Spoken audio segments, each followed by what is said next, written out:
I'm Kira, 32 years old, and I am standing completely alone as they lower the smallest white casket into the earth. My son Leo. My phone buzzes in my pocket, vibrating against my leg. It's the family group chat, a video message from my mother. I see my brother Marcus, champagne glass in the air, music pounding by a pool. Then her text rolls in. Kira, stop being selfish. It's just a baby. He's gone. Your brother's party is the family's future. Everyone is here. I buried my child alone. They had no idea that Leo's tragedy was the key to unlocking the rotten secret at the heart of our family.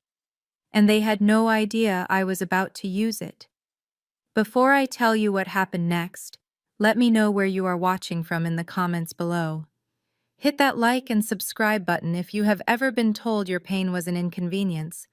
You will want to see what happens when they finally realized what I had done. The Atlanta air was thick and humid, sticking my black dress to my skin as I stood by myself at the cemetery. The few chairs the funeral home had set up were empty. Reverend Michael gave my shoulder a final sympathetic squeeze before he and the funeral directors walked back to their cars, leaving me alone with the fresh mound of earth. This aloneness wasn't new, it was just more absolute. Growing up in our affluent Atlanta neighborhood, appearances were everything. We were the Wilsons. My father Joseph, a respected community banker, my mother Denise on the board of every major charity, and my brother Marcus, the golden boy, the heir apparent.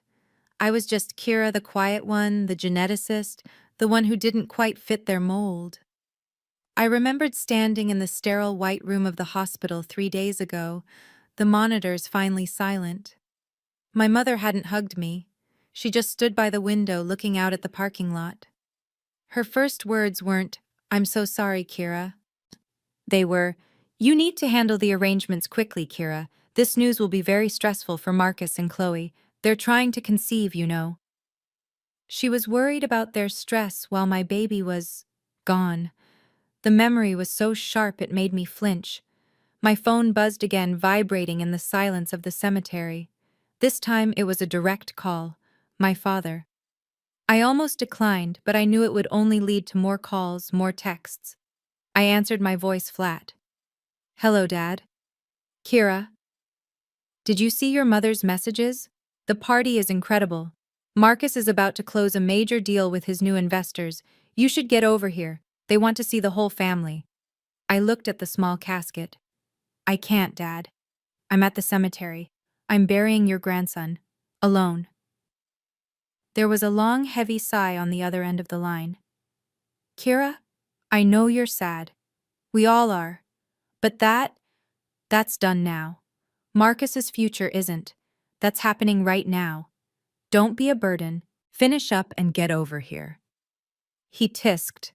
That little sound of disappointment he had used my entire life. "That can wait. Marcus's future can't." He didn't even say, "I love you." He just hung up. I stared at the black screen of my phone. That can wait. My son's burial could wait. I felt the familiar coldness spread through my chest, the feeling of being the family's afterthought, the supporting character in the grand story of Marcus Wilson. It was always this way. When Marcus got a C in college, my parents hired him a $300 an hour tutor. When I got a full academic scholarship for my doctorate in genetics, my father asked if it came with a stipend so I could pay my own car insurance. When Marcus's first startup failed, losing $500,000 of their money, they called it a learning experience. When I got my job at the genetics lab, my mother asked if that wasn't a bit morbid. I opened the group chat again, the anger now a cold, hard stone in my stomach. I looked past the picture of my mother and Marcus. I zoomed in on the background. There she was, Chloe, my brother's wife. The white, blonde, perfect addition to our family, laughing without a care in the world. She looked so happy, so radiant. She has no idea, I thought, a bitter laugh escaping my lips. She's standing right next to the reason my baby is dead. She's married to him, and she has no idea. The key felt heavy in her hand, scraping loudly in the lock. The sound echoed in the silent hallway of her apartment building. She pushed the door open to an apartment that was just as silent. "Dante!" she called out, though she already knew the answer. The air was still, stale. There was a coldness that had nothing to do with the thermostat. She walked into the living room. His laptop was gone from the desk. The picture of them in Hawaii, the one where he was holding her on the beach, was gone from the mantel. She moved with a strange, detached calm, like a visitor in her own home. She went to the bedroom. His side of the closet was bare. Hangers hung in a neat, mocking row. She opened the bathroom door. His toothbrush was gone. His razor, his cologne, the expensive face wash he always bought. All of it. Vanished. He hadn't just left in a hurry. He had packed. He had planned this. He had erased himself from her life while she was planning her son's funeral. The final betrayal settled over her, not with a crash, but with a cold, numbing weight. Her family hadn't shown up for the burial. Her husband hadn't even waited for her to get home from it. She walked numbly down the short hall to the last door. Leo's room. She hadn't been inside since she left for the hospital that last time. Her hand trembled as she pushed it open. Everything was just as it had been. The mobile of small knitted planets hung motionless above the crib. The stack of diapers was still neatly arranged on the changing table. The small blue rocking chair sat waiting in the corner, but the crib was empty. It was so achingly, perfectly empty. It was a hollow space where life should have been a small, white-barred cage of loss. She sank to the floor, her back against the wall, her hands clenched in her lap. There were no tears left. The grief was too deep for that. It was a void. A cold, heavy emptiness that matched the room, that matched the apartment, that matched her entire life. Her family was at a party. Her husband was gone. Her son was in the ground. She had never in her entire 32 years been this completely and utterly alone. She sank to the floor, her back against the wall of the empty nursery, the silence of the apartment pressing in. Her gaze drifted from the empty crib to the small dresser, and the memory she had been pushing away finally broke through. It wasn't this crushing silence that haunted her. It was the screaming. 2 months ago, this same apartment, but it was loud, filled with anger. Leo was asleep in his bassinet, his breathing already a little ragged. Kira was sitting at the kitchen table, which was covered in medical pamphlets. Dante had been staring at a single sheet of paper for 10 minutes, his knuckles white. It was the lab report. The one that confirmed their son had Tay-Sachs disease. Suddenly, Dante's hand shot out and he slammed the paper down on the table. The sound made Kira jump, and she looked up, her heart pounding. Dante. He stood up, his chair scraping violently against the floor. His face was a mask of disgust she had never seen before. Genetic disease, he spat. My family is clean. We don't have this. We don't have this. He gestured toward the bassinet where Leo was sleeping. Dante, it's not like that, Kira pleaded, standing up. It takes 2 people. We both have to be carriers. It's just terrible luck. No, he said, backing away from her, his eyes cold. This isn't my luck. This is yours. You mean you passed this to him? He pointed an accusing finger at her. My family doesn't have this. I can't. I will not. I can't stay in a broken family. The word broken hung in the air, a final judgment. Broken, Kira whispered, the tears finally coming. Dante, our son is sick. He's not broken. We aren't broken. We just need to… No, he cut her off. He was already walking to the bedroom. I'm done. I can't look at him. I can't look at you. She followed him, begging. Please, Dante, he's our baby. He needs us. I need you. He turned from the closet, his duffel bag already half packed. You don't get it, do you? This is over. He zipped the bag with a sound that felt as final as a slamming door. He pushed past her, not even glancing at the bassinet, as he walked to the front door. Dante, please, she cried, grabbing his arm. He ripped his arm away. Don't touch me. He opened the door. This is your problem now. You and your broken kid. And then he was gone. He left her standing in the living room with a sick baby, a devastating diagnosis, and the echo of his final cruel words. The memory of his words, "your broken kid," finally stopped the tears. The coldness returned sharp and clear. She pushed herself up from the nursery floor, her joints stiff. She walked with a steady, determined pace out of the nursery past her empty bedroom and into her home office. Behind a framed print of the human genome, she opened a small wall safe. Inside, beneath her passport and a few bonds, was a thick manila folder. She pulled it out and sat at her desk, the one Dante had always said was too serious for a home. She opened it, her hands no longer shaking. The first page she looked at was Dante's genetic panel, the one he had taken under protest, insisting it was a waste of time. She ran her finger down the list until she found it. The hexa gene. Carrier. "You were wrong, Dante," she whispered to the empty room. Her voice was flat, devoid of emotion. "You were so sure your bloodline was clean. You were so quick to blame me, to blame my family." She flipped the page to her own report. Carrier. She had known that.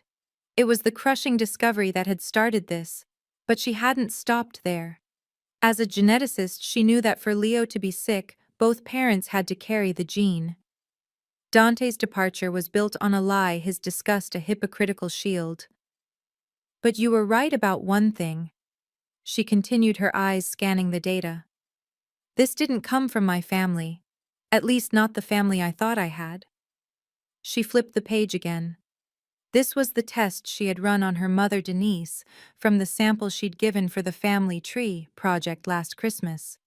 She scanned the file. Negative. Denise Wilson was not a carrier for Tay-Sachs. Kira felt her pulse quicken. That didn't make sense. If her mother was negative, she couldn't have passed the gene to Kira. Her fingers trembled as she flipped to the last page. The report for her father, Joseph Wilson. She scanned it once, twice. Her breath caught in her chest. Negative. He was not a carrier either. She stared at the two reports side by side. Denise negative. Joseph negative. Kira positive. "If you're both negative," she whispered, her mind racing, the implications crashing down on her. "Then how am I positive? How did I get this gene?" A new, colder, more terrifying possibility unfolded. She looked at Joseph's report again, not at the disease panel, but at the baseline markers. She compared them to her own. There was no match. There was no paternal link. "And Joseph," she said, the world tilting on its axis, "are you even my father?" The scene was 6 months ago, Christmas Eve. The Wilson family home in Atlanta was almost painfully bright. Every surface was draped in gold ribbon and fresh pine, the scent mixing with my mother's expensive perfume and the smell of roasting turkey. The house was full of noise. Laughter, the muffled sound of a football game on the living room television, and the clinking of glasses. I navigated the crowd with a small box of sterile cheek swabs and labeled vials. I was genuinely excited. For my mother's Christmas gift, I was creating a detailed family health phrenology tree. As a geneticist, it was the most personal, most valuable gift I could imagine. It was a map to our future health, a way to protect ourselves. My father Joseph had been the first. He barely looked up from the game, just grunted, "Fine, fine, get it over with," and rubbed the swab inside his cheek before handing it back. My mother Denise waved hers in the air dramatically. "Oh, I do hope it doesn't tell me I'm prone to wrinkles, that's all I need." Then I approached Marcus. He was standing by the fireplace, phone in one hand, beer in the other, deep in a loud conversation with our cousins about his new investment. "Marcus," I said, holding out the sterile packet, "it's your turn. It's for Mom's gift." He glanced at the packet, then at me, annoyed. "Seriously, Kira, right now the game's about to start. Can't this wait?" "It'll only take 30 seconds, Marcus. I just need a cheek swab for the family health map." He let out a huge, put-upon sigh as if I'd asked him to donate a kidney. He ripped the packet open, swabbed his cheek aggressively, and shoved the plastic tube back at me. "Here, Just do it fast, I don't want to miss the kickoff. He didn't ask a single question about it. He just turned his back, his attention already on the television screen. I swallowed the familiar sting of his dismissal and turned, looking for his wife. Chloe. She was across the room, perfectly poised on a white armchair, sipping champagne and telling a story to my aunts, her laughter light and tinkling. She was the picture of effortless white old money elegance, something my mother deeply admired. Chloe, I said, approaching her, would you mind I'm doing a family health tree for Mom? Chloe paused, her champagne flute halfway to her lips. She looked at the small packet in my hand, and then back at me, her smile tightening. Health tree, she said, the words dripping with condescension. How very scientific of you, Kira. It's just a simple swab, I explained, forcing a smile. It can help us see what genetic conditions we might be carriers for. Just good information to have. Her interest suddenly sharpened, but her arrogance remained. Oh, I see. Well, in that case. She took the swab delicately. When you run my sample, make sure you run the premium panel, the most expensive one. Marcus and I are planning to start a family soon, and I want to make sure everything is absolutely perfect. She did the swab quickly, holding it out for me with 2 fingers, as if it were something distasteful. And Kira, be a dear, and get me another glass of champagne, will you? Of course, Chloe, I said, taking the sample. I walked away, the 2 vials feeling heavy in my hand. One from my dismissive brother, the other from his arrogant wife. I had no idea that in my hands I held the evidence that would tear their perfect world apart. 3 months ago. The lab was quiet, the only sound the low hum of the sequencing machines. It was 2 in the morning, and Kira hadn't slept in days, not since Leo's diagnosis. His doctor had confirmed it was Tay-Sachs, a brutal, relentless disease, a genetic death sentence. Both parents must be carriers. The genetic counselor had told her, her voice full of clinical pity. Kira had already run her own sample. Carrier. She had run Dante's. Carrier. That discovery had led to the fight that ended her marriage. But something didn't add up. The gene was rare. For 2 people to meet and marry both carriers was tragically unlucky. Driven by a scientific need to know, a desperate need for the data to make sense, she had gone back to her lab. She still had the samples from Christmas stored in the sub-zero freezer. The family health tree she'd been so excited to build for her mother. She slid the rack of vials into the machine. Her hands were steady. This wasn't emotion, this was work. She ran her own profile first, then Joseph's, the man who had raised her. She clicked the comparison query. The screen processed the data, and she waited. The result flashed up. Paternal match, 0.00%. Kira stared at the screen, her mind refusing to process the data. 0%. Joseph Wilson, the man whose name she carried, was not her biological father. She ran the test again. The result was the same. A cold dread, sharper than grief, washed over her. If he wasn't her father, who was?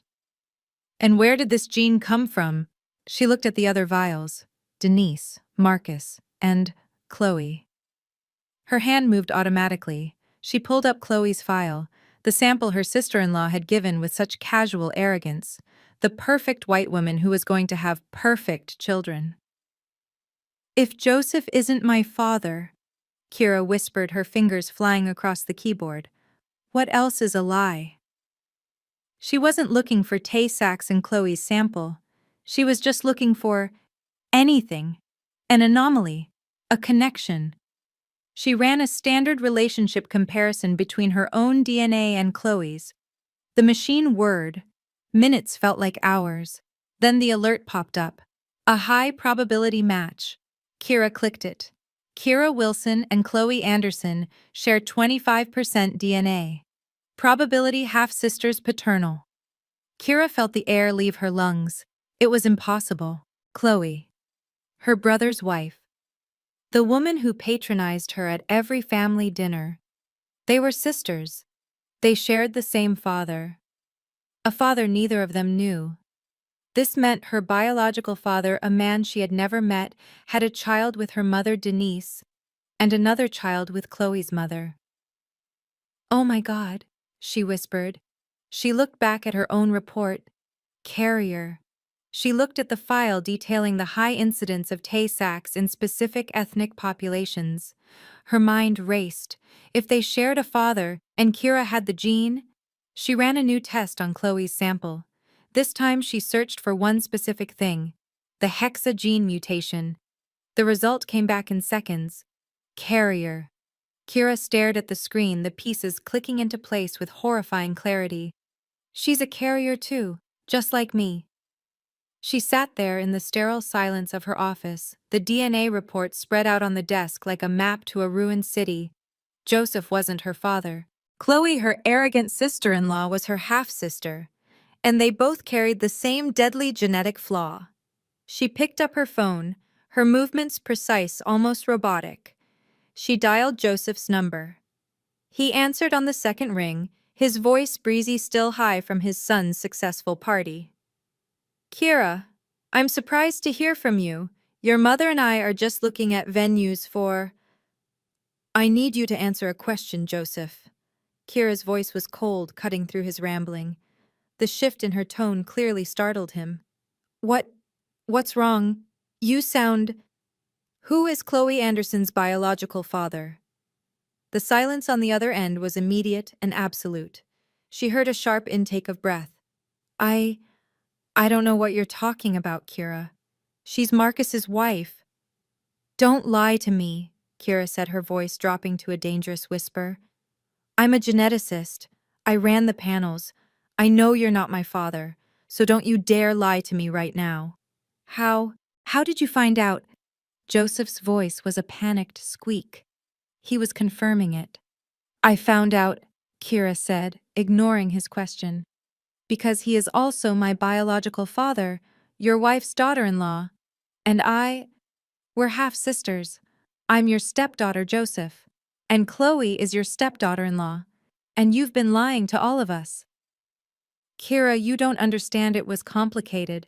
Your mother, she—" "Oh, I understand perfectly," Kira interrupted. "I understand where I got the Tay-Sachs gene. I understand why I'm different. And I understand why Chloe carries it too. It all makes perfect, horrible sense." She paused, letting the weight of the revelation sink in. She could hear his strained breathing. "And now," Kira said, the final piece of the puzzle sliding into place, "I have another question. One for Mom.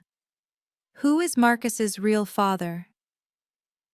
Less than 20 minutes later, there was a frantic pounding knock on her apartment door. It wasn't a polite knock. It was angry, demanding. Kira looked through the peephole. It was just as she expected. Her mother, Denise, stood there, her face contorted in rage, with Joseph right behind her, looking pale and furious.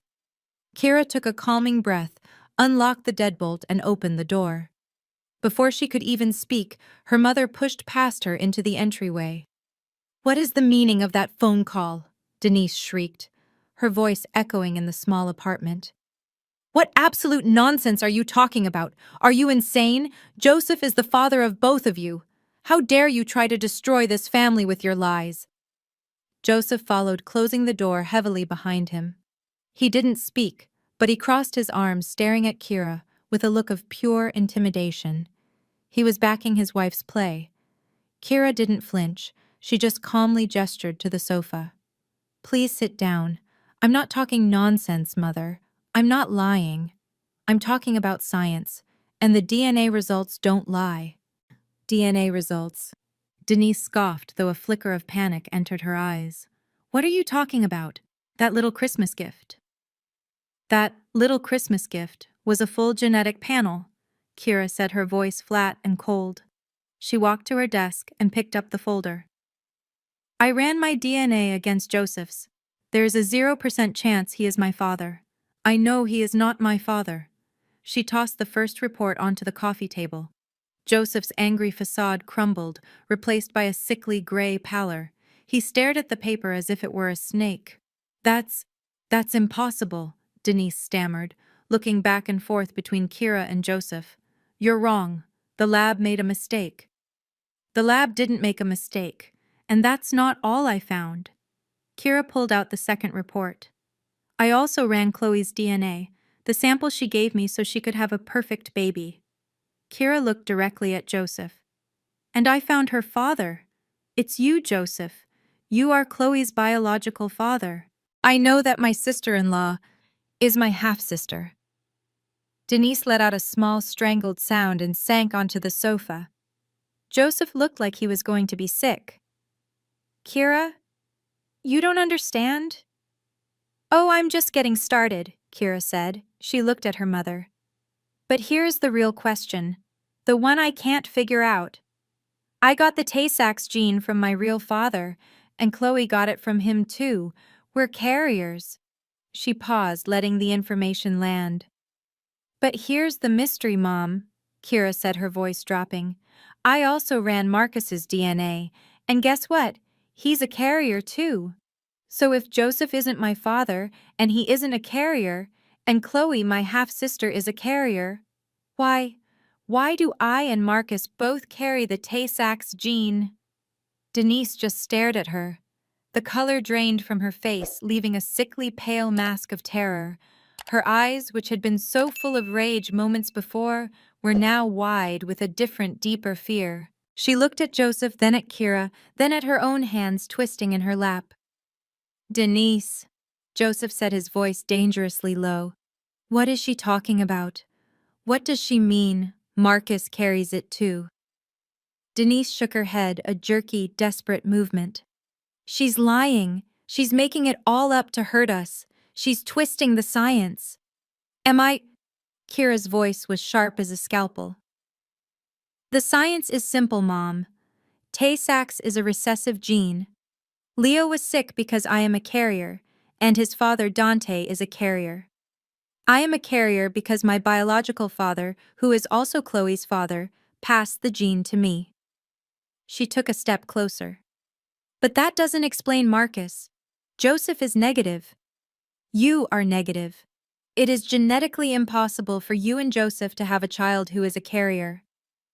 Kira let the silence hang in the air, thick and suffocating. "Unless," she said, her voice dropping, "Joseph isn't Marcus's father either." "No!" Denise shrieked, jumping to her feet. "You will not say that you will not—" "Denise," Joseph said, and his voice was dead. He wasn't looking at Kira. He was staring at his wife. "Tell me she's lying." Denise's face crumpled. The arrogant mask shattered and she collapsed back onto the sofa, her shoulders shaking with dry, racking sobs. It wasn't the sound of grief. It was the sound of a 35-year-old lie finally dying. "It was before you," she whispered, her words muffled by her hands. "It was right before we got serious, at college." Joseph just stared at her, his face unreadable. "Who?" Kira asked. "Who is Marcus's father?" Denise finally looked up, her makeup smeared, her eyes wild. "You don't understand. I was young. His name was Ben. Ben Cohen. He was a musician traveling through. It only happened a few times. He was charming. He was Jewish." Kira felt the last piece click into place. An Ashkenazi Jewish man. The population with the highest carrier rate for Tay-Sachs in the world. "I found out I was pregnant right after he left town," Denise continued, her voice rising in self-pity. "And then Joseph, you proposed. You offered me this house stability. You said you wanted a family. What was I supposed to do? I never told you. I never told anyone." Joseph sank into the armchair opposite her, looking like a man who had been hollowed out. All these years. His golden boy. His heir. The son he had praised and funded and held up as the standard was another man's child.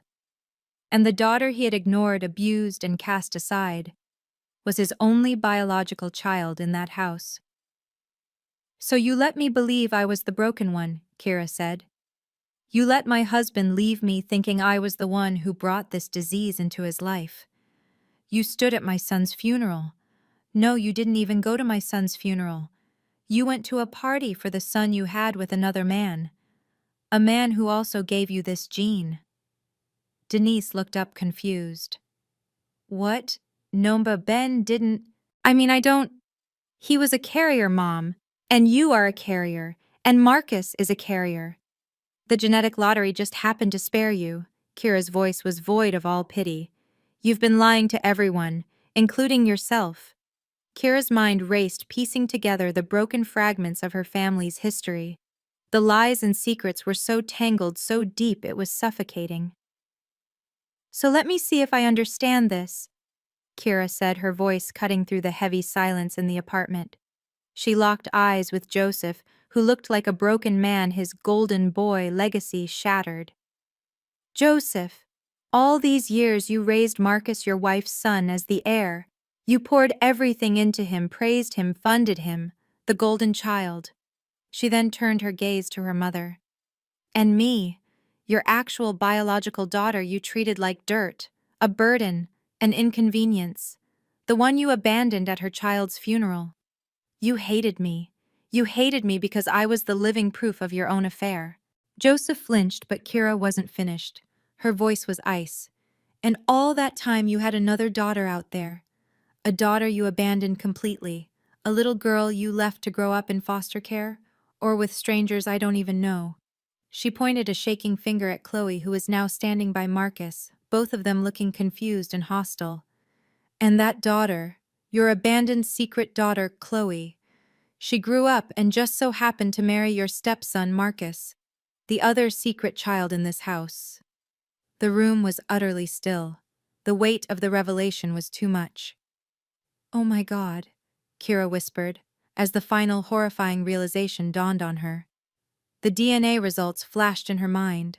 Her, Marcus, Chloe. She looked at Marcus. You and I, she said, her voice hollow. We are half brother and sister. We share the same mother. Then she looked at Chloe. And you and I, she said, we are half sisters. We share the same biological father. Denise and Joseph just stared, their faces masks of pale, frozen horror. Kira looked back at the married couple, Marcus and Chloe, her half-brother and her half-sister. And you two, she said, her voice breaking with the sheer insanity of it all. You are married. You are brother and sister through your parents' separate affairs. And you are both carriers for the same genetic disease.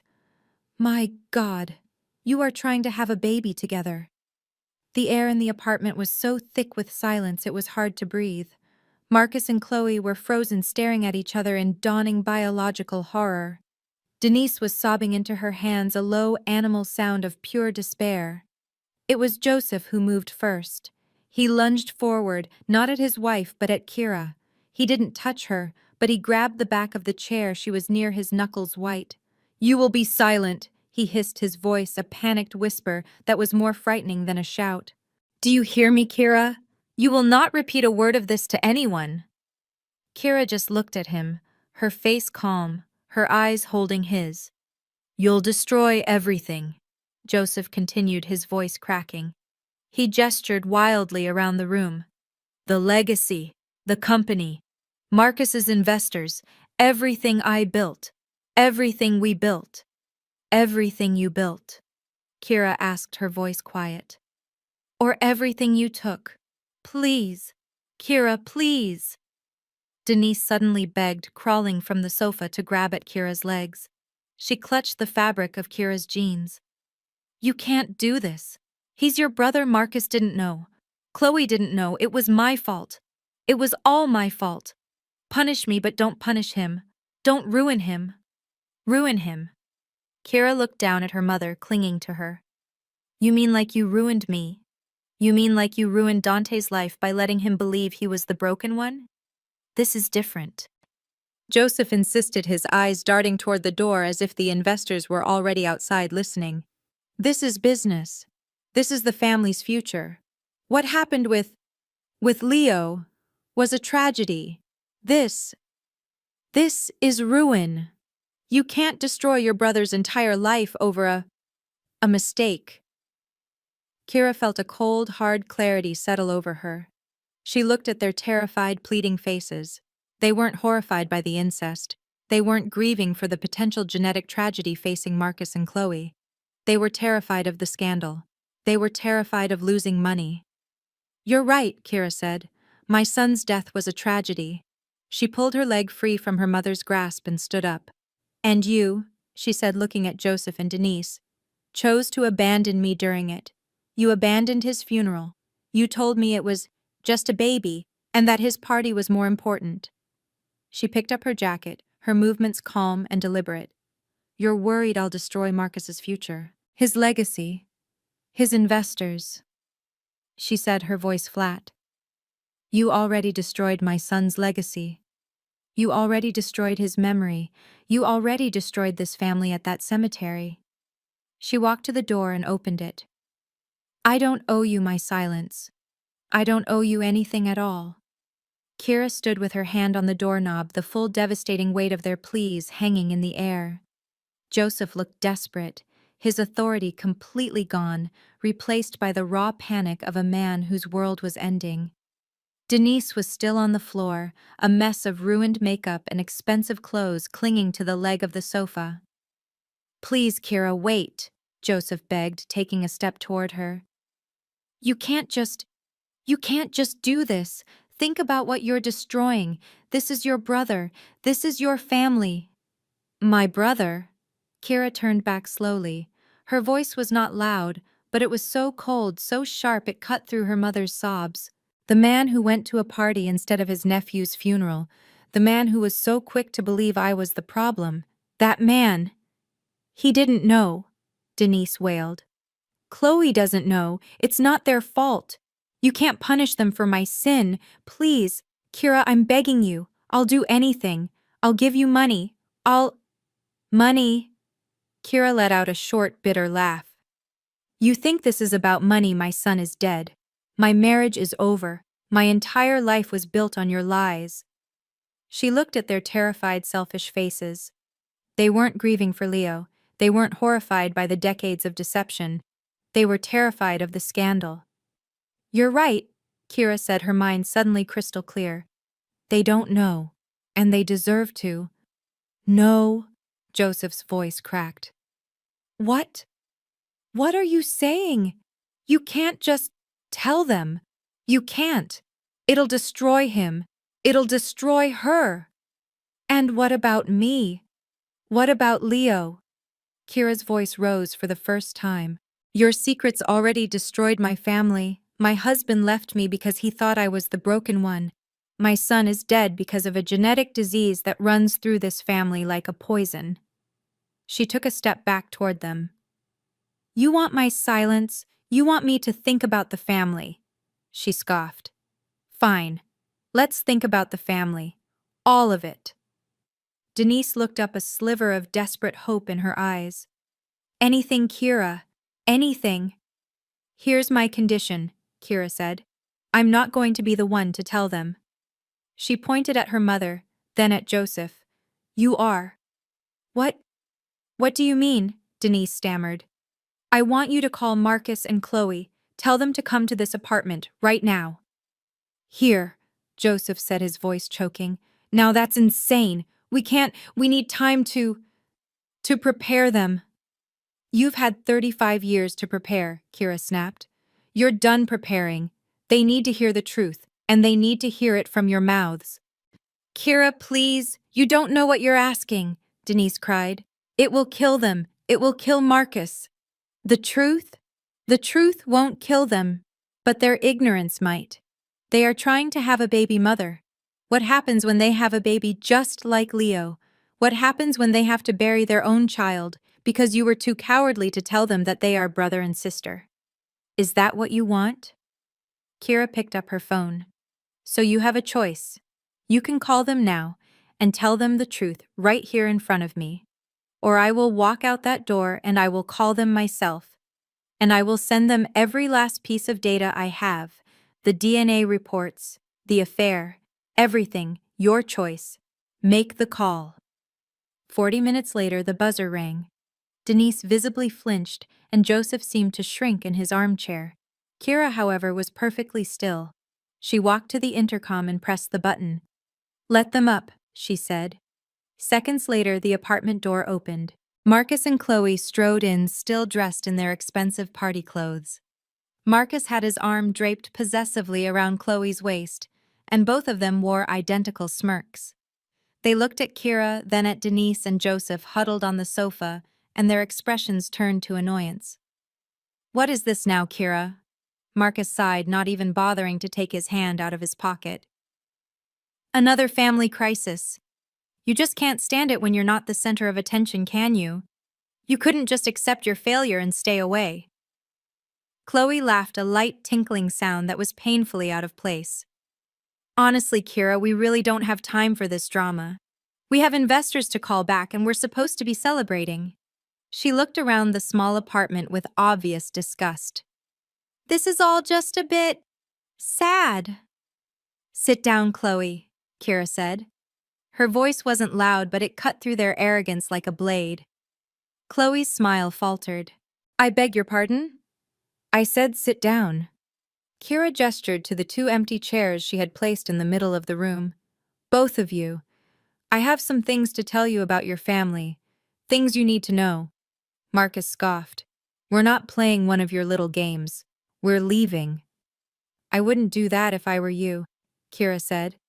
She looked directly at Chloe, ignoring her brother completely. "This concerns you, Chloe. Deeply. It starts with the father you've never met." That got her attention. Chloe stopped, her hand freezing on her designer handbag. "What? What did you say?" "You heard me. The father you thought was a sperm donor. The man you know nothing about. I know who he is." Marcus looked confused, annoyed by the shift in power. "What the hell is she talking about, Chloe? What does she know about your father?" "That's what I'm about to explain," Kira said. She looked at Joseph, who was staring at the floor, his face ashen, then at Denise, who was visibly trembling.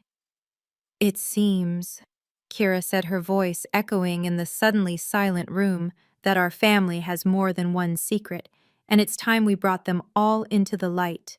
Marcus let out a short, incredulous laugh. "My wife's father?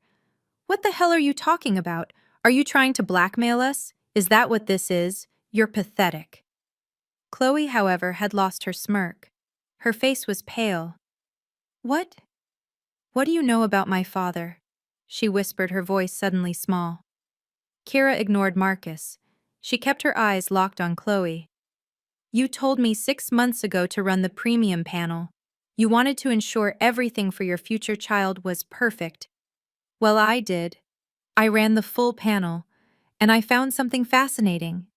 She walked to her desk and picked up the folder, pulling out a single sheet of paper. She didn't hand it to them. She held it. "When I was diagnosed as a carrier for Tay-Sachs," Kira said, her voice clinical, "I ran my own parents' DNA to find the source. That's when I discovered Joseph isn't my father, but I also found you." She turned the paper around so Chloe could see the highlighted text. "This is your genetic report, and this," she pointed to another line, "is mine." Chloe stood up, her legs unsteady. "What? What is that?"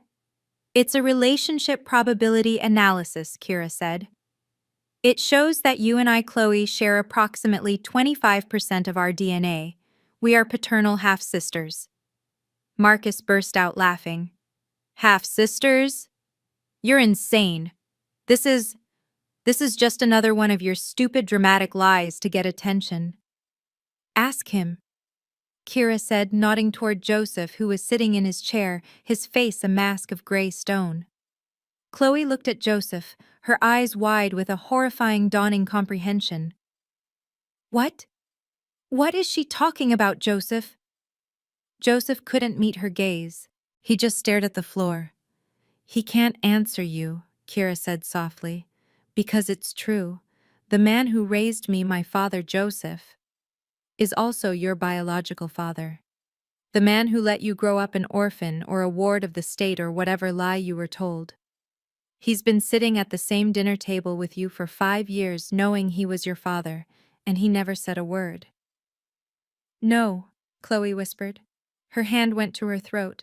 "No, that's a lie." My mother, she told me my father was a donor. She said, she lied, Kira said. Or he did. Or they all did. Look at him, Chloe. Ask him again to deny it. Chloe turned to Joseph, her voice rising to a desperate plea. Joseph, tell her she's lying. Tell me it's not true. Joseph slowly lifted his head. His eyes were dead. He looked at this woman, his daughter, his son's wife, and he said nothing. Chloe let out a sound, a short, sharp gasp, and staggered back, collapsing into her chair.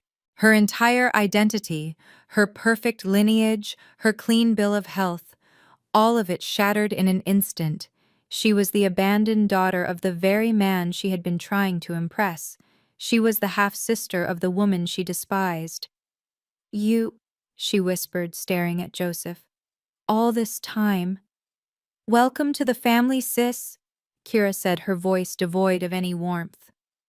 Marcus stared, his face a mask of disgust and confusion. He looked from his sobbing wife Chloe to Joseph, the man who was apparently his father-in-law. He seemed to shake himself, trying to regain control, his mind defaulting to its usual setting, attacking Kira. You, he snarled, pointing a finger at her. You did this. You dug up all this filth just to ruin me, didn't you? Because your own life is such a pathetic failure, you had to try and destroy mine. Kira didn't even flinch. She just watched him, her expression almost pitying. My life, Marcus. Is that what you think this is about? You still don't get it. She shook her head slowly. When I ran the tests, I wasn't just looking for Chloe's father. I was looking for the source of the gene, the one that killed Leo. I found it, as you now know. It came from my biological father. So what? Marcus shot back. It's still your problem, your dirty laundry. It has nothing to do with me. But that's where you're wrong, Kira said, her voice dangerously quiet. Because my son's father, Dante, was also a carrier, and my half-sister Chloe is a carrier. And then I looked at your report, Marcus. He froze. What about my report? I ran yours for the same reason I ran everyone else's. For the family health tree, remember, Kira said. And I found it. The hexa gene. You, Marcus, are also a carrier for Tay-Sachs, just like me. Liar, Marcus yelled. You're lying. Dad, tell her she's lying. Our family is clean. He turned to Joseph, desperate for his father's validation. Tell her. Kira just shook her head. He can't tell you that, Marcus, because I ran his DNA too. Joseph is not a carrier. Marcus looked confused. So, then Mom's not a carrier. It's a mistake. A lab error. No, Kira said, her eyes locking onto her brother's. There's no mistake. Mom is negative, Joseph is negative, but you are positive. She let the genetic impossibility hang in the air. Which means, Kira said, her voice clear and steady as she delivered the final blow, Joseph isn't your father either. And you, Marcus, you should also know the truth about your bloodline. That's a lie. Marcus stammered, his eyes wide with panic. He looked desperately at Joseph, the man he had idolized, the man whose approval he had built his entire life around. Dad, tell her she's lying. Tell this crazy bitch she's wrong. Joseph Wilson sat in his chair, a man utterly defeated. He looked at his son, his stepson. He had spent 35 years raising this boy as his own, pouring all his pride and resources into him, all while neglecting his actual biological daughter. He had done it out of pride, out of spite for his wife's affair, and out of a twisted sense of duty. And now it was all for nothing. Joseph, tell him, Kira commanded, her voice void of pity. Joseph finally lifted his head. His voice was a dry, cracking whisper. She's not lying, son. You're not my blood.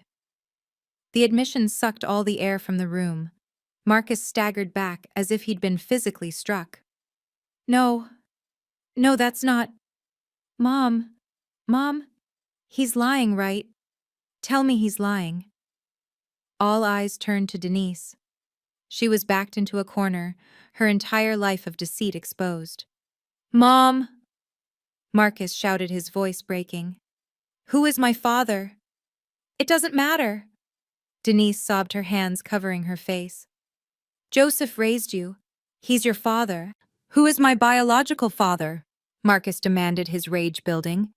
It was just a mistake from college.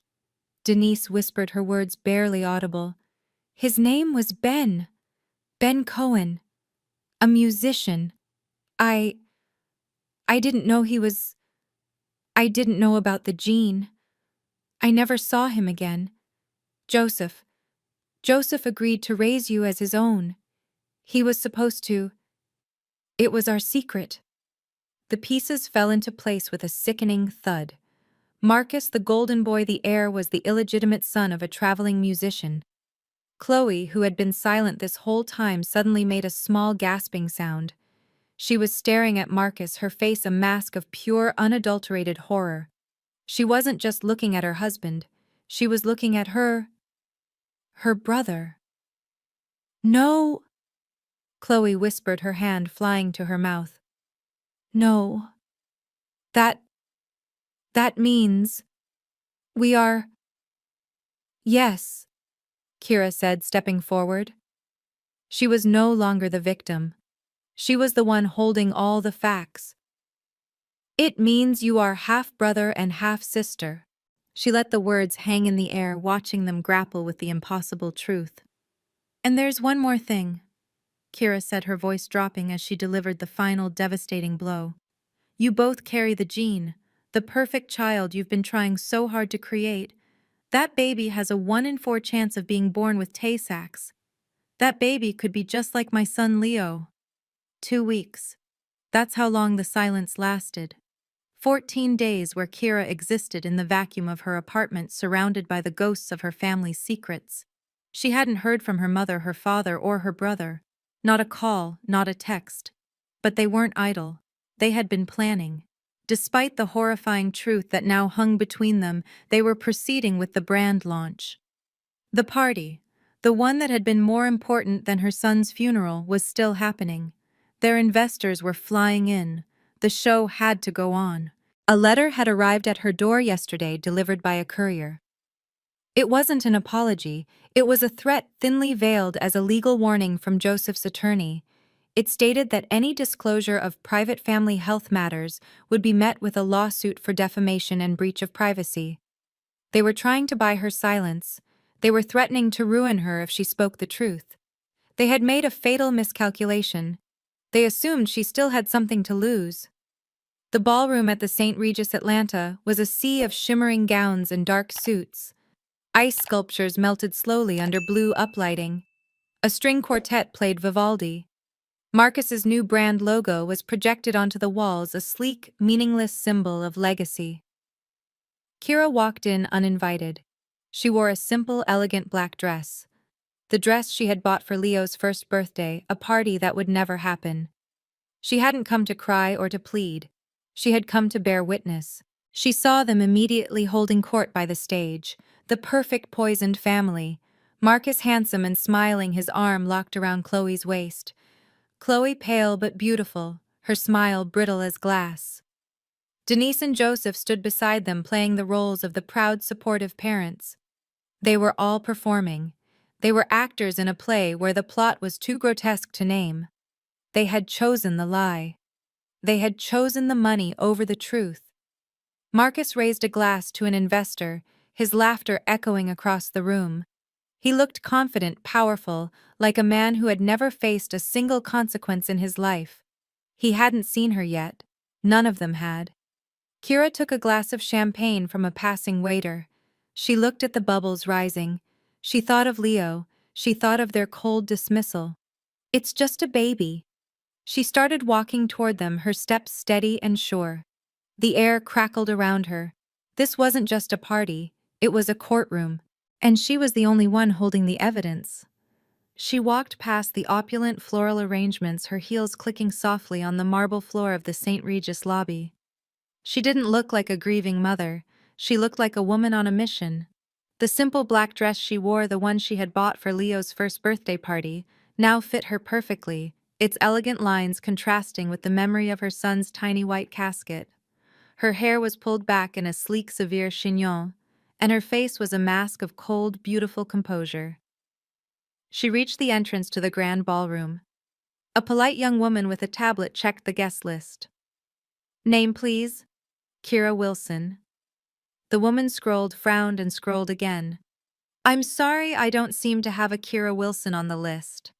I'm sure you don't, Kira said, just as a flash of recognition and pure fury crossed the faces of her mother and brother who were standing just inside the entrance. They hurried over a wall of privilege and denial. Marcus got to her first, grabbing her by the upper arm, his fingers digging in. His voice was a venomous whisper, his smile never leaving his face for the benefit of the watching guests. What the hell are you doing here? He hissed. You're not welcome. I told you to stay away. Get out. Now. Denise was right behind him, her own smile plastered on her eyes wide with panic. She put her hand on Kira's other arm, her nails biting through the fabric. Kira, please, she pleaded, her voice a strained whisper. Don't do this. Not tonight. Think about your brother. Think about the family. This is the family's future. Our investors are in there. You can't ruin this for him. Kira looked down at her mother's perfectly manicured hand, the diamonds on her fingers flashing under the light. Then she looked up into her mother's desperate eyes. The family's future? Kira repeated, her voice perfectly calm, yet it sliced through their panicked hissing. You already made your choice about the future. You all made it 2 weeks ago when you went to a pool party instead of watching me bury my son. You said this party was more important. She slowly, deliberately removed Marcus's hand from her arm and then her mother's. I'm just here to see it. I'm here to see the legacy that was worth more than Leo's life. She looked past them at the polite woman with the tablet. I believe I'm on the real guest list. I'm a geneticist, and I have an urgent public health announcement to make regarding the hosts. She didn't wait for an answer. She simply walked between her stunned, frozen family members and stepped into the ballroom. Marcus and Denise were frozen, their hands still half raised from where they had tried to stop her. The polite murmurs of the party guests behind them had quieted. Everyone was watching the drama at the door. Ruin this. Kira's voice was clear and carried easily. She wasn't whispering anymore. She smiled a slow, cold smile that didn't reach her eyes. It was a smile that terrified her mother. I'm not here to ruin anything, Marcus scoffed, trying to regain his footing. Right. You just crashed my launch party to, what? Get a free drink. No, Marcus, Kira said, her gaze sweeping over him, then her mother, then settling on Joseph, who was now walking toward them, his face a thundercloud. I'm not here to crash the party. I'm here to welcome the new co-owner of this legacy you're all celebrating. Denise's face went blank with confusion. What? What co-owner? What are you talking about? Kira didn't answer. She simply turned her head and nodded toward the grand ballroom doors. As if on cue, the doors swung open again. But it wasn't another party guest. It was 3 men in dark, severe business suits. The first man was Dante, her ex-husband. His face was grim, his eyes burning with a cold fury she hadn't seen since the day he left. He looked straight at her, then his gaze shifted to her parents. The second man was older, in his late 60s, with sharp, intelligent eyes, a tailored suit that spoke of quiet generational wealth, and a face Kira now recognized from her own reflection.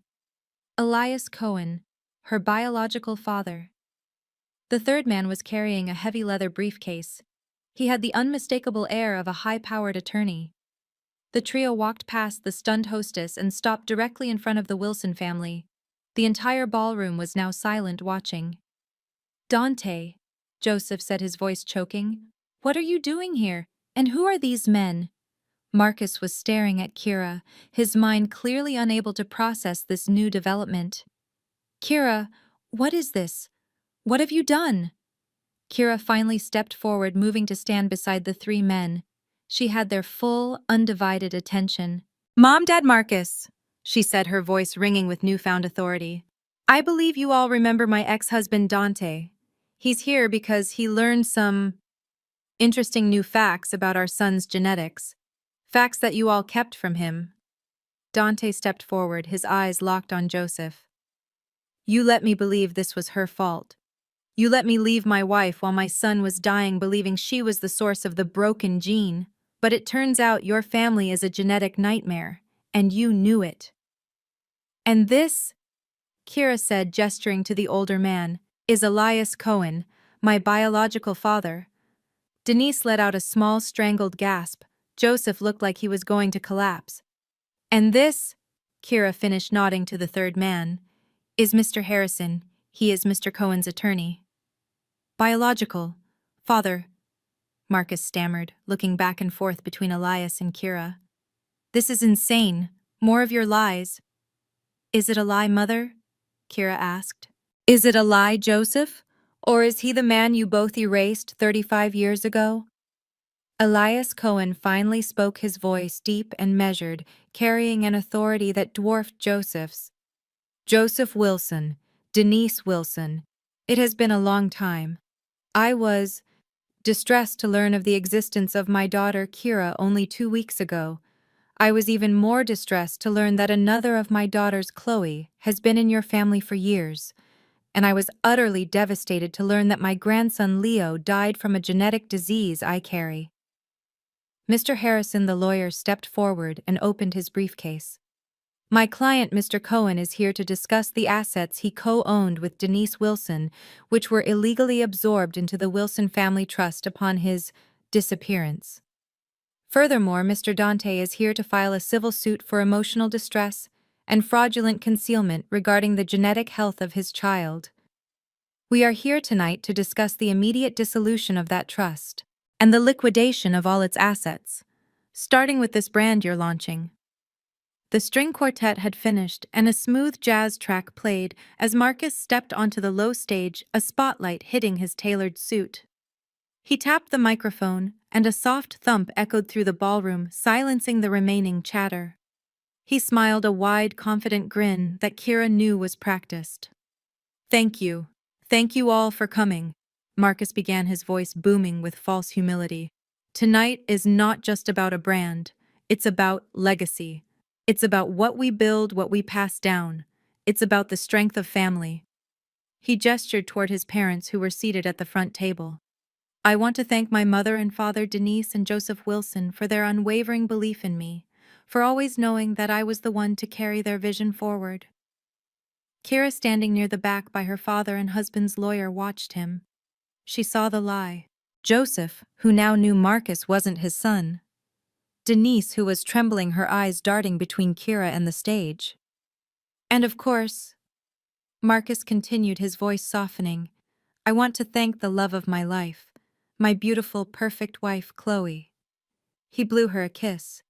She is my rock, my partner, and she is going to be the mother of my heir, the next generation of the Wilson legacy.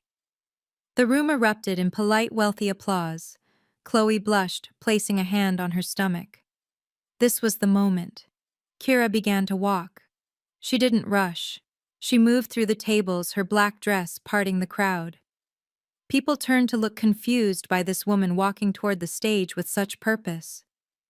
Denise saw her first. Her glass stopped halfway to her lips. No, she whispered, her voice too low to be heard. She stood up, knocking her chair over. Kira, no, don't you dare. Joseph grabbed his wife's arm. Sit down, Denise. You're making a scene. She's going to ruin us, Denise sobbed. By now, Kira had reached the side of the stage. Marcus, blinded by the spotlight and his own ego, hadn't seen her yet. He was still talking. This legacy is built on a foundation of truth, of strength, of... He trailed off as Kira's shadow fell over him. She was on the stage just a few feet away. Kira, he said, his smile freezing. The microphone amplified his confusion. What? What are you doing? Get off the stage. This is my night. He laughed, trying to play it off for the crowd. My sister, everyone. Always the dramatic one. Can't let her big brother have the spotlight for 1 second. Some guests laughed nervously. Kira ignored him. She walked calmly to the podium, where a second backup microphone sat on a stand. She didn't grab it. She didn't lunge. She simply lifted it from its cradle. The sound technician, a young man at the back of the ballroom, saw her. He assumed this was a planned part of the speech, a sisterly tribute. He brought the microphone live. A soft pop filled the room, followed by the sound of Kira's steady breathing. She looked out at the sea of confused, wealthy faces. She saw the investors. She saw the society reporters. She saw her mother, her hand over her mouth. She saw Joseph, his face gray. She saw Elias, her real father, standing by the door with his lawyer watching. "Thank you, Marcus," Kira said. Her voice was calm, clear, and amplified to every corner of the room. It was the voice of a geneticist, a scientist, the voice of pure, cold fact. "You're right. This is a night about legacy, and family, and truth." Marcus, furious, moved to grab the mic from her. "Give me that. I said get off the stage." Kira simply turned her shoulder and his hand swiped empty air. "I think it's wonderful," Kira continued, her voice never wavering, "that you're thanking your wife Chloe. But before you talk about your heir, don't you think you should tell your investors the truth about your genetic legacy?" "Thank you, brother," Kira said, her voice smooth and clear, amplified by the microphone. "I just want to clarify a few things about this family legacy you're speaking of." Marcus lunged for her, his face a mask of purple rage. "Security!" he roared, forgetting the audience. "Get her off my stage now!" But the investors were leaning forward. The reporters were already taking notes. Kira simply sidestepped his clumsy grab, holding the microphone firmly.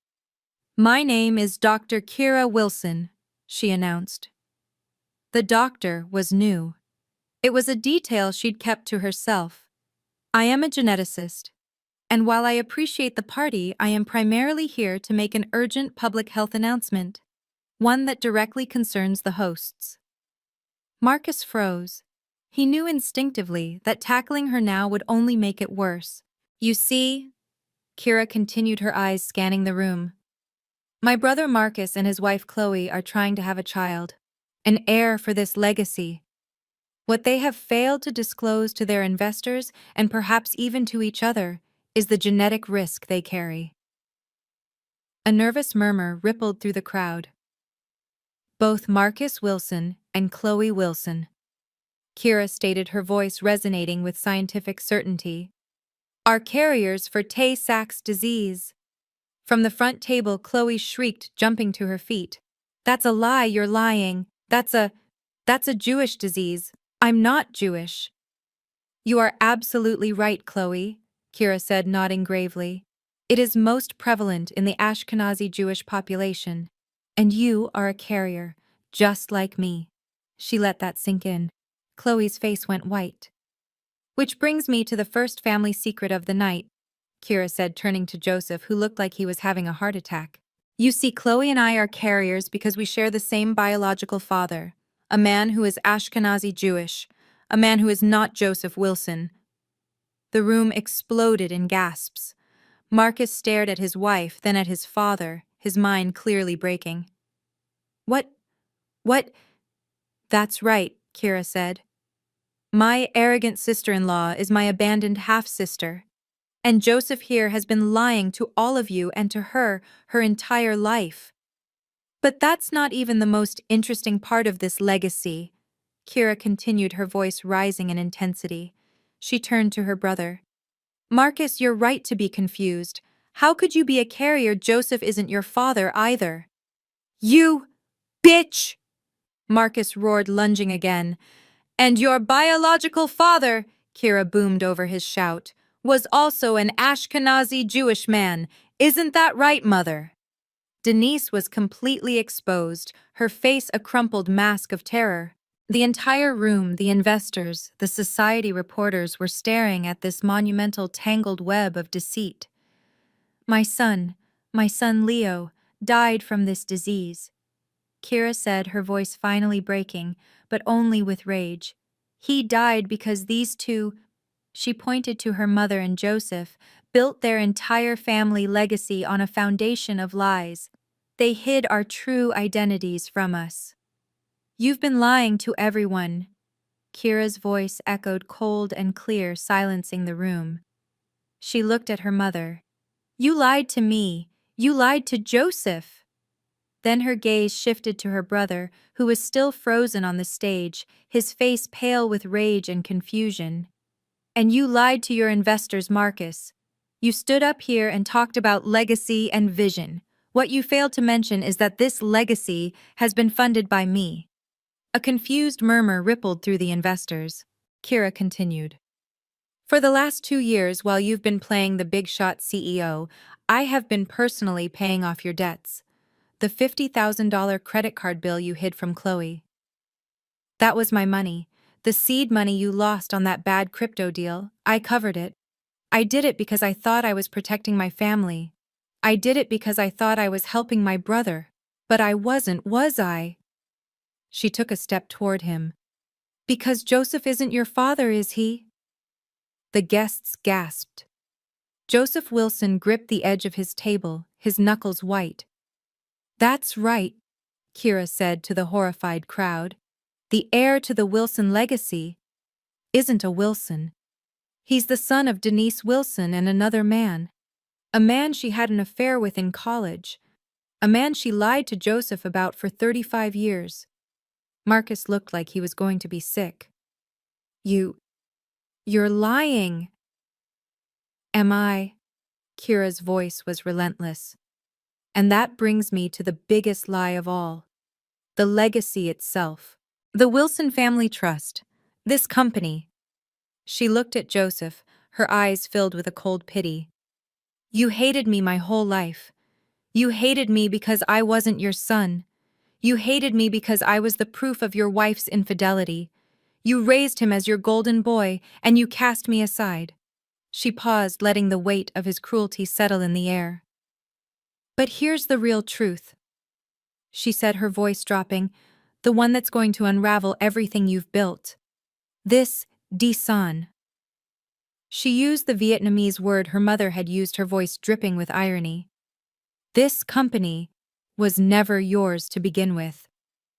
She pointed to her real father, Elias Cohen, who was now standing by the door with his lawyer. This entire company, this legacy, was built with his money, my biological father. The man you and mother cheated, defrauded, and pushed out of his own life 35 years ago. You didn't just steal my mother from him, Joseph. You stole his money to build this life. And now? She smiled a terrible, beautiful smile. He's here to take it all back. The entire ballroom was frozen in a state of horrified silence. The investors, the high society guests, the reporters Kira had smartly invited. They all stared, their minds reeling from the revelation. Joseph was clutching his chest, his face a sickly gray. Denise was shaking her head, whispering, "No, no, no," over and over. Marcus looked completely catatonic, staring at Chloe, who was staring back at him with a look of pure, unadulterated terror. The lawyer, Mr. Harrison, adjusted his tie, ready to speak. But the older man beside him, Elias Cohen, held up a hand. He walked past Kira, past the lawyer, and stepped onto the stage. He didn't take the microphone from Kira. He took the one from the podium, the one Marcus had been using. He was tall, and his presence filled the room with a quiet, undeniable authority. The spotlight hit his silver-flecked hair. He was not a man who yelled. He was a man who was listened to. He looked first not at his daughters, but at Denise. His eyes, the same eyes Kira saw in her own mirror, were filled with a profound sadness. "Denise," he said, his voice deep and amplified, echoing through the silent room. "It has been 35 years. Denise flinched, her sob catching in her throat. "I have thought about you," he continued. "I wondered what happened to you. I wondered why you disappeared. Now I know. I see the life you built. I see the prison you built. And I forgive you." The words hung in the air, shocking everyone. Joseph looked up, confused. Marcus's head snapped toward him. "Forgiveness. I forgive you for being young and scared," Elias said, his voice softening. "I forgive you for your lies. I forgive you for choosing him. He nodded toward Joseph. And for choosing this illusion of a life. You did what you thought you had to do to survive, and I will not hold you in judgment for that. Denise's shoulders began to shake this time with a desperate, pathetic relief. She thought this was it. She thought she was being saved. She thought his forgiveness would cover everything. But, Elias said, and his voice immediately hardened, the warmth vanishing. Forgiveness does not mean I will stand by and watch the consequences of your choices destroy my blood. Forgiveness is for you. Justice is for them. He turned his gaze from Denise and let it fall on Chloe. She was sobbing hysterically, holding on to Marcus as if he were a stranger, which Kira supposed he was. I am here, Elias boomed. For my daughter Chloe, a daughter I never knew I had, a daughter who was apparently abandoned by her mother and raised by a man. He shot a look of pure contempt at Joseph, who knew she was his child and let her believe she was an orphan. A man who let her grow up in this web of lies only to watch her marry her own brother. The word brother hit the crowd like a physical blow. The whispering started a high-pitched, horrified sound. I am here, Elias continued, his voice rising, because you, Denise, and you, Joseph, allowed this abomination to happen. You sacrificed this girl's life, her identity, her future, all to protect your perfect social standing. He let that sink in before his gaze moved, finding Kira, who was standing at the side of the stage watching him. Her hands were clenched at her sides. And I am here, he said, his voice breaking for the first time, for this daughter. Kira, the daughter I never knew, the daughter who inherited my genes, the daughter who it seems was raised as a ghost in her own home, the one you, Joseph, cast aside while you praised the son who was never yours. The one you, Denise, hated because she was the living proof of your own secrets. He took a deep breath, composing himself. And finally, I am here. For my grandson. Leo. Kira's knees buckled, and Dante, her ex-husband who had been standing nearby, instinctively put a hand on her arm to steady her. I am here for Leo, Elias said, his voice thick with a grief he had only just learned. A child I never got to hold. A child who died from a terrible genetic disease, a disease that I carry, a disease that I passed to my daughters, a tragedy that was 100% preventable. He looked directly at Denise again. It could have been prevented with one honest conversation, one moment of truth in 35 years, but you chose silence. You chose this party. He gestured around the opulent ballroom. You all chose this legacy. You stood at a pool drinking champagne while my daughter buried my grandson, alone. So no, Elias said, his voice dropping to a final cold proclamation. I am not here for revenge. I am here to claim what is mine. I am here to claim my legacy, which is my daughter's. And I am here to take back every single cent you stole from me, every asset you built with my money. This entire house of lies. Mr. Harrison, if you would. The lawyer stepped forward, opening his briefcase. The party was over. The reckoning had begun. The moment Elias Cohen finished speaking, the ballroom exploded. It wasn't a slow realization. It was an instant detonation. The polite, hushed murmurs of the Atlanta elite turned into loud, shocked gasps. Flashbulbs from the reporters Kira had accidentally tipped off began firing relentlessly, strobing the room in a merciless, repeated white light. What in God's name is this? An investor in a tuxedo shouted, already pulling his phone from his pocket. Is this true incest fraud? This company is built on stolen funds, another yelled toward the stage. We're out. We are out. The investors, a moment ago so eager to toast Marcus's legacy, were now a herd of angry suits stampeding for the exits. Their voices were sharp. Call my lawyer. This is a PR nightmare. Sell everything. Marcus, who had been frozen, finally snapped. The spotlight, his ego, the loss, the public humiliation, It was all too much.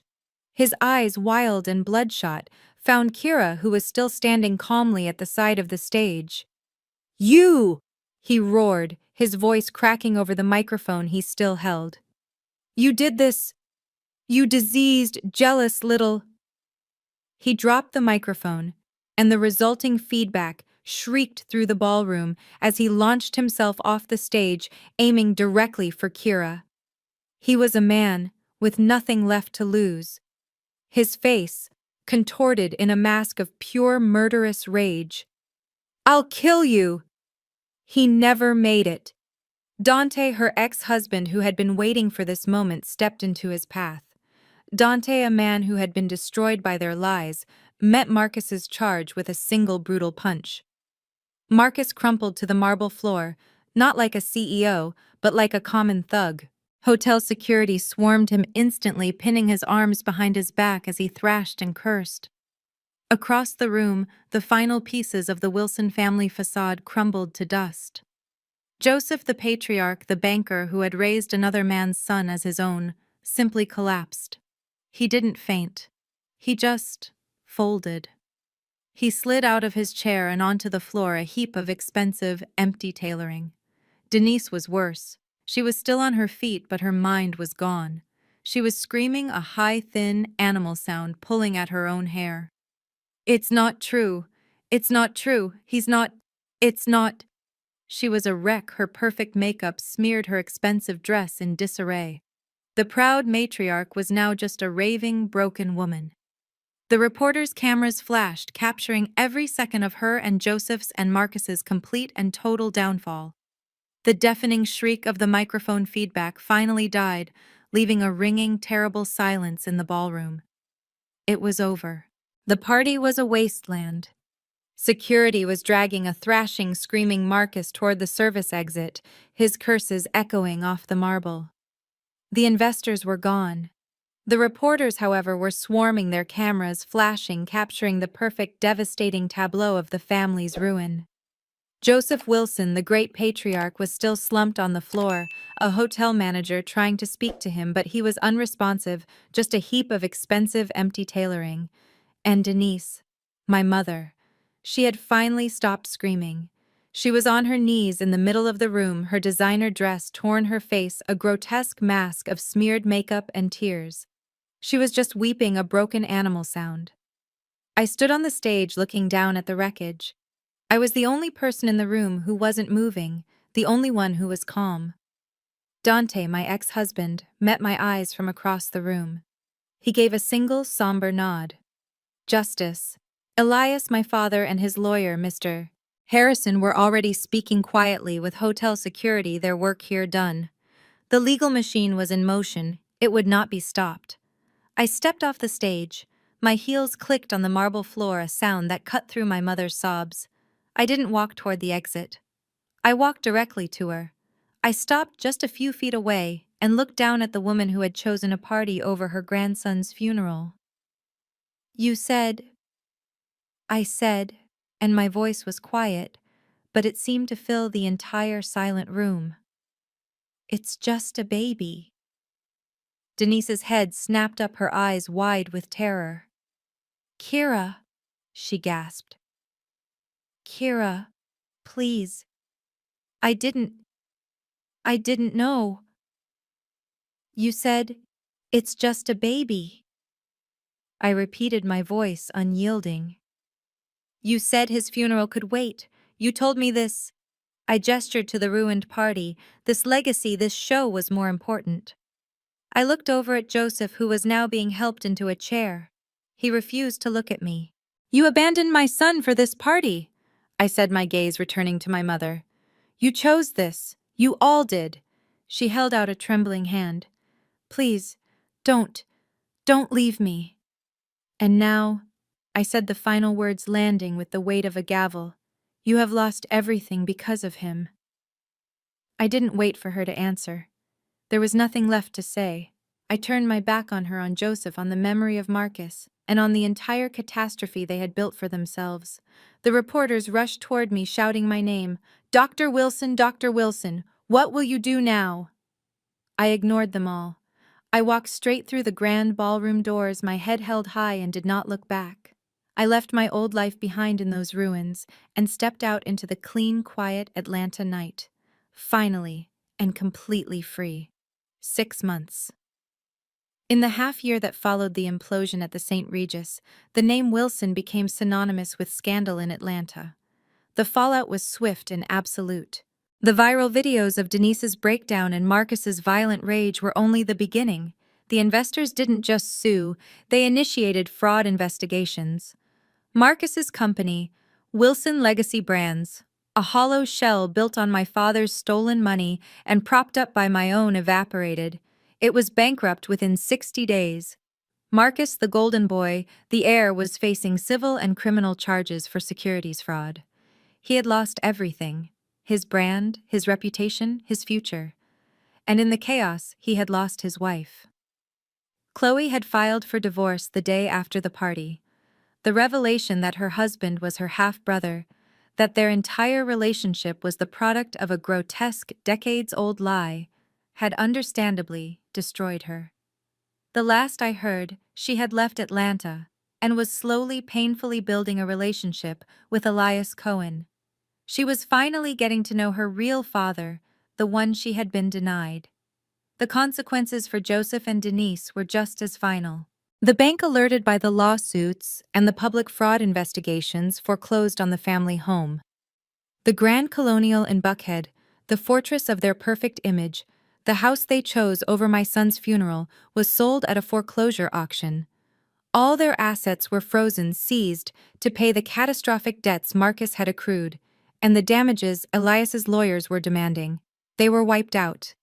I heard from a cousin that they had moved into a small 2-bedroom rental apartment, the ultimate humiliation for two people who had built their entire identities on social status and the illusion of wealth. Joseph, the community banker, was now disgraced. Denise, the charity board queen, was a social pariah. They had sacrificed their daughter, their grandson, and their integrity for a status that was now gone forever. While their world was collapsing, mine was being rebuilt. I didn't stay in that small, silent apartment. I didn't want to. I needed a new start, a new city. 6 months later, I stood on a bright, clear morning in Boston, the city my family had so desperately tried to keep me from. I wasn't alone. Beside me stood Elias Cohen, my father. We were still navigating the awkward terrain of a relationship begun 30 years too late, but there was a quiet, steady respect between us. We weren't looking at a tombstone. We were looking at a brand new 3-story glass building. The sign above the door was simple, elegant, carved in granite: the Leo Center for Genetic Health and Family Counseling. After the legal battles, Elias had insisted I accept my rightful inheritance. The money he would have given me decades ago had he known I existed. It was a substantial sum.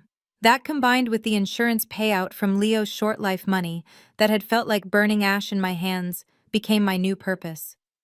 I didn't buy a mansion. I didn't buy a jet. I poured every single cent into this. I had used my grief, my rage, my profound knowledge as a geneticist, and my newfound resources to create the largest nonprofit genetic counseling center in the state. A place dedicated to providing free and subsidized testing for Tay-Sachs and hundreds of other rare recessive diseases. A place where couples, regardless of their income, could get the truth before they had to face an impossible tragedy. A place that would spare thousands of parents from the hell that I had lived through. He would have been 9 months old today, I said quietly, my hand touching the cold granite of the sign that bore his name. Elias put his hand on my shoulder. His voice was thick with emotion. What you have built here, Kira, it is the only legacy that matters. You've taken your pain and you've built a shield to protect others. Reporters were gathering, but they were different this time. Not the society gossip columnists from Atlanta, but health and science journalists. They were here to cover the opening, to talk about the cutting-edge technology inside the mission to save lives. My phone buzzed, a text from Dante. Kira, I saw the news about the center. Leo would be so proud of his mother. I am so sorry for everything. I took a deep breath. Those relationships were gone, fractured by lies. But this was real. Are you ready? Elias asked. I looked at the glass doors at the name of my son. He hadn't died just because. He hadn't died in vain. His short, tragic life was now a legacy of hope. Yes, I said, turning to face the cameras, finally ready to tell my own story. I'm ready. The deepest lesson from Kira's story is that profound pain can be transformed into profound purpose. Her family chose a party over her son's funeral, valuing a legacy of lies over their own blood. But Kira took the tragedy of Leo's death and built a new legacy. She founded the Leo Center for Genetic Health, turning her darkest moment into a mission that would save thousands. She proved that true strength isn't just surviving betrayal, it's using the wreckage to build something meaningful. Have you ever turned a painful experience into your greatest strength? Share your story in the comments below.